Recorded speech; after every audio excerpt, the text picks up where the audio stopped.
আমি এই কষ্টে আছি ভাই, আপনি একটু আমার জন্য দোয়া রাখবেন। গরিব মানুষ খাওয়ার পরে আপনার জন্য দোয়া হাত তুলে করতে হবে না, ও খাওয়া শেষে মুখ দিয়ে হাসি বার হয়ে যাবে। ইতিম বাচ্চা খেয়ে মুখ দিয়ে হাত পা ধুয়ে কুল্লি ফেলে যখন চলে যাবে, কোন বিধবা মা আপনার বাড়িতে খেয়ে যাওয়ার সময় আল্লাহর কাছে বলবে, রব্বানা 7 বছর স্বামী মারা গেছে, আমার স্বামী মারা যাওয়ার পরে কখনো গোশত খেতে পারলাম না, কারণ কে গোশত কিনে দেবে? আল্লাহ, স্বামী মারা যাওয়ার পরে কখনো পুকুরের মাছ আমার নসিবে হলো না, আজকে যে আল্লাহর বান্দা আমাকে খাইয়েছে, আল্লাহ আপনি রুজির কষ্ট তাকে রাখবে না। বিধবা মা যখন দোয়া করবে, এতিম বাচ্চা যখন দোয়া করবে, আল্লাহ পাক এই বান্দার রুজির বন্দোবস্ত দুনিয়ার কোন অফিস থেকে নয়, আসমান থেকে হয়ে যাবে। আমাদের বড় লোকেরা গরিবদের দাওয়াত করে তখন বাপ মরে গেলে কবর খুলতে হবে। যখন বড় লোকের মেয়ের বিয়েতে গরিব মানুষ দাওয়াত পাবে না। কেন দাওয়াত পাবে না? দাওয়াত করলে বড় গিফট আনতে পারবে? পারবে না। বড় ডিনার সেট, কি বুঝলেন, শরবত set, dressing table, dining table এসব আনতে পারবে না। আর গরিব মানুষের পোশাকটা ভালো নয়। আমার বড় বড় বন্ধু আছে, তাদের স্ট্যাটাস অনেক বেশি, তাদের সঙ্গে গরিবরা একই মজলিসে বসলে আমার স্ট্যাটাস থাকবে না, সম্মান নষ্ট হবে। তাই আমার বিয়ে বাড়িতে যেন কোনো গরিব ঢোকার সুযোগ না পায়। এটা সমাজের চিত্র হচ্ছে না, হয় না?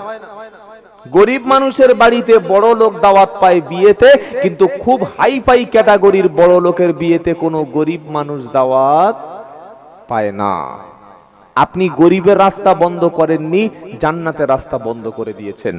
আপনি ইতিমদেরকে বাড়িতে আসা বন্ধ করে দেননি, জান্নাতের রাস্তা বন্ধ করেছেন।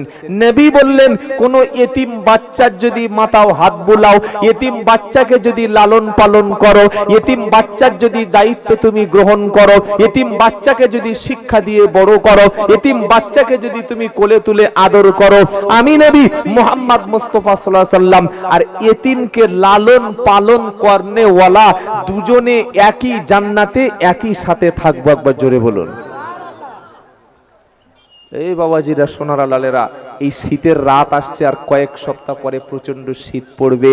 আশেপাশে যদি কোনো এতিমখানা থাকে, এতিমখানায় গিয়ে 10টা কম্বল দিয়ে আসবে, এতিমখানায় গিয়ে 10টা ব্ল্যাঙ্কেট দিয়ে আসবে। 200-300 টাকার জ্যাকেট পাওয়া যায়। তোমার আব্বার জন্য, আব্বার সোয়াপ্রেসানির জন্য 10টা জ্যাকেট তুমি এতিমখানায় দিয়ে আসবে। ওই এতিমদের শরীর যখন উষ্ণতা লাভ পাবে, এতিমরা কোরআন শরীফ পড়তে গিয়ে যখন আরাম ফিল করবে, আল্লাহ তোমার বাপের কবরে কিন্তু জান্নাতের চাদর তখন কবরে পরিয়ে দেবে। জোরে বলো। আপনাদের অসুবিধা হচ্ছে না তো? কারণ ইতিমদেরকে যারা খাওয়ায় তারা হচ্ছে জান্নাতি ব্যক্তি। জোরে বলেন। কোথায় লেখা আছে? কোরআন। জান্নাতে আল্লাহ যখন মানুষকে খাওয়াবে, মানুষ প্রচুর খাওয়া খাবে, আল্লাহ তাদের খেতে দেবে, বলবে খাও। কুলু ওয়াশরাবু হানিআম বিমা আসলাফতুম ফিল আইয়ামিল খালিয়া। 29 পারা সূরা হাক্কার একদম শেষের অংশের একটু আগে আল্লাহ পাক শোনাচ্ছে, জান্নাতি মুমিন ব্যক্তিকে আমি আল্লাহ যখন জান্নাতে খেতে দেব, তাদেরকে বলবো কুলু ওয়াশরাবু, এই জান্নাতি ব্যক্তিরা তোমরা খাও এবং পান করো। জান্নাতের যত নাজ নেয়ামত আছে সবগুলি তোমরা খাও, সবগুলি তোমরা পান করো। কারণ আগের জিন্দেগিতে তোমরা ভালো কাজ করেছিলে, নেক কাজ করেছিলে, আমি আল্লাহ তোমাদের জন্য আগে যে কাজগুলি করেছিলে এর বদলা হিসাবে জান্নাতে আমি আল্লাহ খেতে দিলাম। জোরে বলুন না সুবহানাল্লাহ।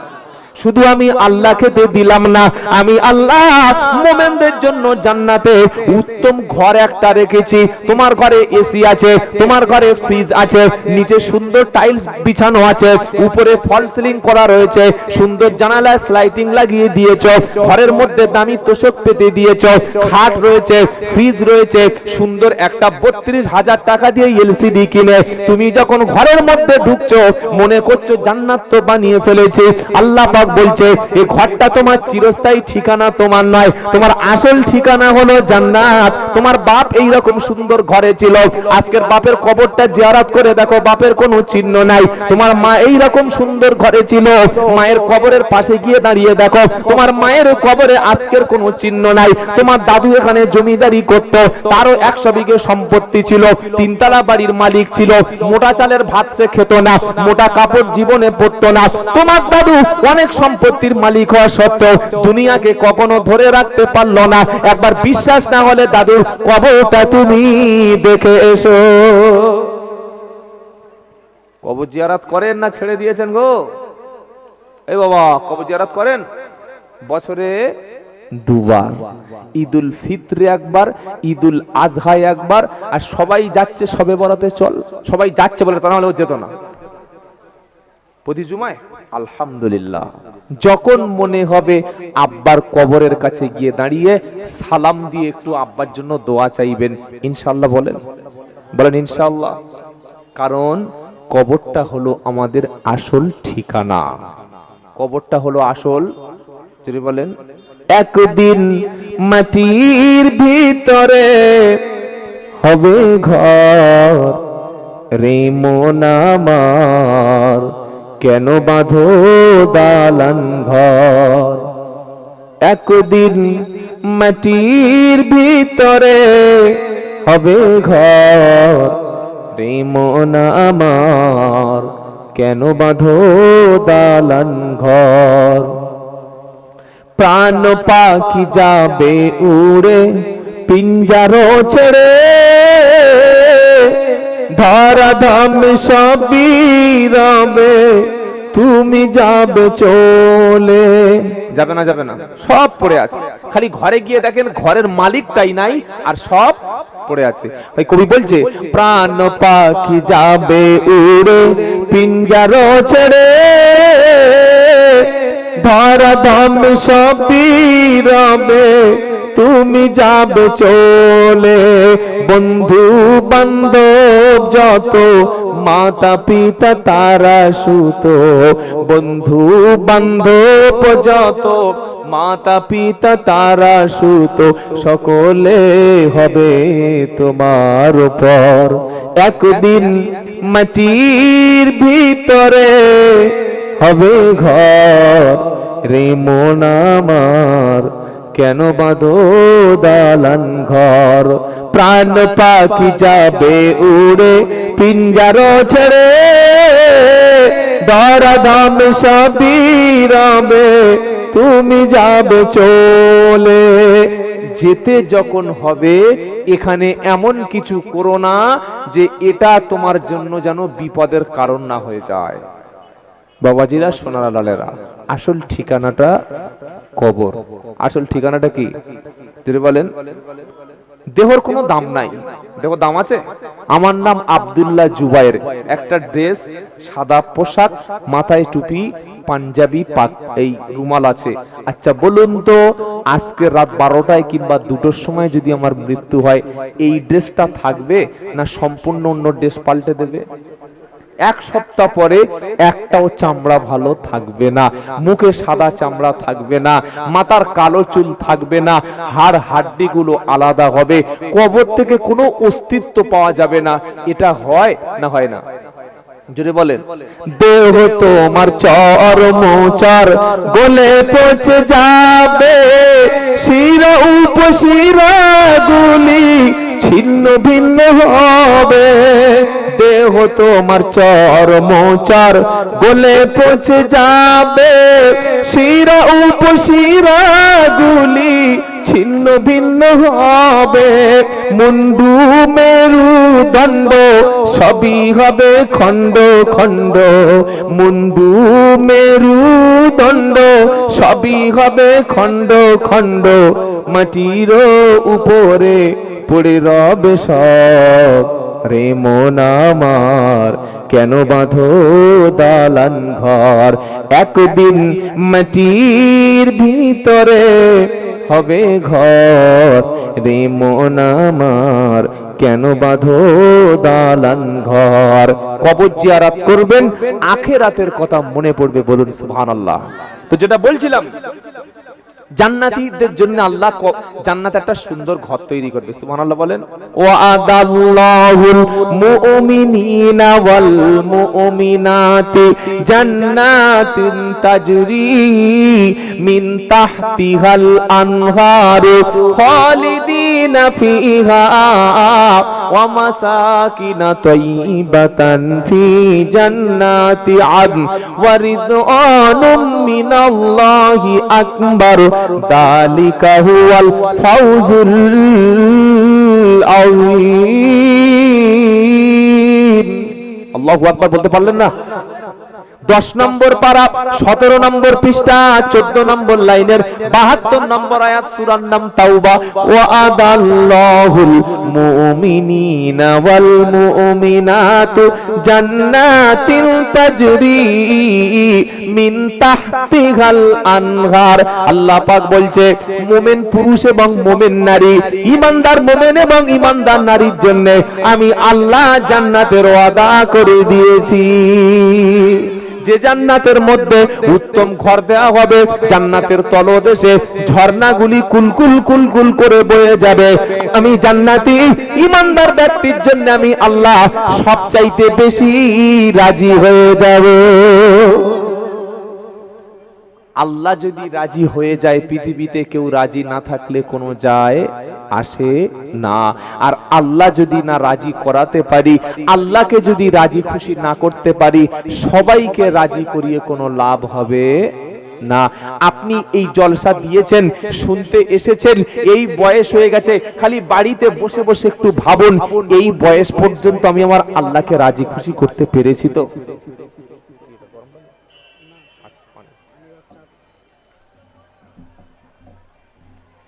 আল্লাহকে রাজি করা সহজ না কঠিন?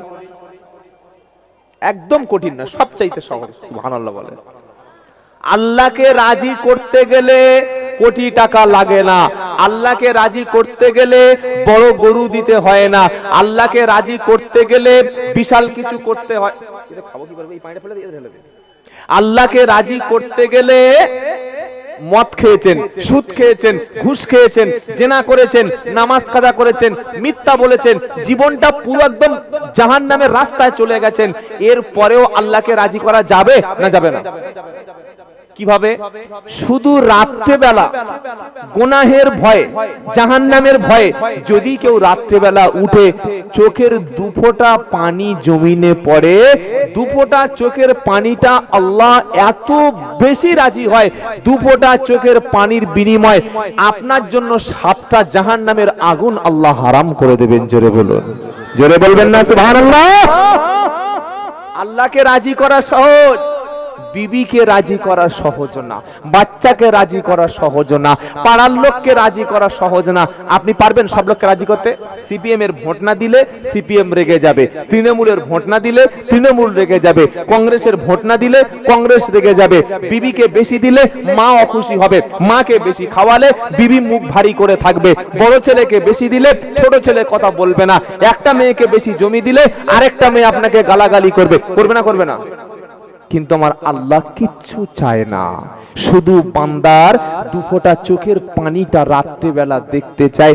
এটা যদি কোনো বান্দা রাত্রেবেলা আল্লাহকে রাজি করানোর জন্য চোখের দুফোঁটা পানি ফেলতে পারে আর কেঁদে যদি বলতে পারে, রব্বানা যালামনা আনফুসানা ওয়া ইল্লাম তাগফির লানা ওয়া তারহামনা লানাকুনান্না মিনাল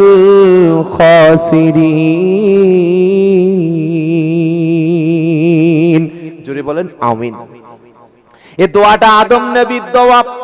আল্লাহ নিষেধ করলেন, অকুল্লা ইয়া আদম উসকুন আনতা ওয়া যাওজুকাল জান্নাতা ওয়া কুলা মিনহা রাগাদান হাইসু শিইতুমা ওয়া লা তাকরাবা হাদিহিস শাজারাতা ফাতাকুনা মিনাল যালিমিন। এটা সূরা বাকারা একদম প্রথমের দিকে আছে। আল্লাহ বললেন, আদম রে, তুমি এবং তোমার স্ত্রী দুজনে জান্নাতের মধ্যে আনন্দে বসবাস করো, যেটা খুশি সেটা খাবে, যেটা খুশি সেদিকে যাবে, নিষেধ আমি করব না। তবে নিষিদ্ধ গাছের কাছেও যেন ভুল করে, জোরে বলো, যাবে না। শয়তানের চক্রান্ত কিন্তু কঠিন। মাথায় টুপি দিলে খুশি হবে আল্লাহ, শয়তান বললে টুপি দিস না। মুখে দাড়ি রাখলে খুশি হবে আল্লাহ, শয়তান বলছে এ বয়সে দাড়ি রাখার বয়স হয়নি। ফজরে উঠে মসজিদে গেলে খুশি হবে আল্লাহ, শয়তান বলছে বয়স কমুটার দরকার নাই। রাত্রে বেলা উঠে জিকির করলে, কোরআন পড়লে, তাহাজ্জুদে কাঁদলে খুশি হবে আল্লাহ, শয়তান বলছে না, ওগুলো আলেম ওলামাদের কাছ, তোরা সাধারণ লোক, সব রাত্রে নামাজ পড়তে হবে না। বাপ মাকে খাওয়া দিলে, গরিবের পাশে সহযোগিতা করলে আল্লাহ খুশি হবে, শয়তান বলছে করার দরকার নাই। আল্লাহ বলছে হালাল ব্যবসা কর, শয়তান বলছে সুদের দিকে পা বাড়া, বেশি মাল উপার্জন হবে। আল্লাহ পাক আদমকে সেদিন শোনালো, রে আমি নিষিদ্ধ গাছের কাছে যেতে তোকে মানা করেছি। আদম এবং হাওয়া আমাদের পিতা এবং মাতা শয়তানের ধোকায় পড়ে নিষিদ্ধ ফল সেদিন তারা ভক্ষণ করলো। সমস্ত কাপড় যখন জান্নাতে উলঙ্গ হয়ে গেল, জান্নাত থেকে আল্লাহ যখন বহিষ্কার করে দিল, জমিনে যখন নেমে আসলো, কয়েক শত বছর কান্নাকাটি করলো।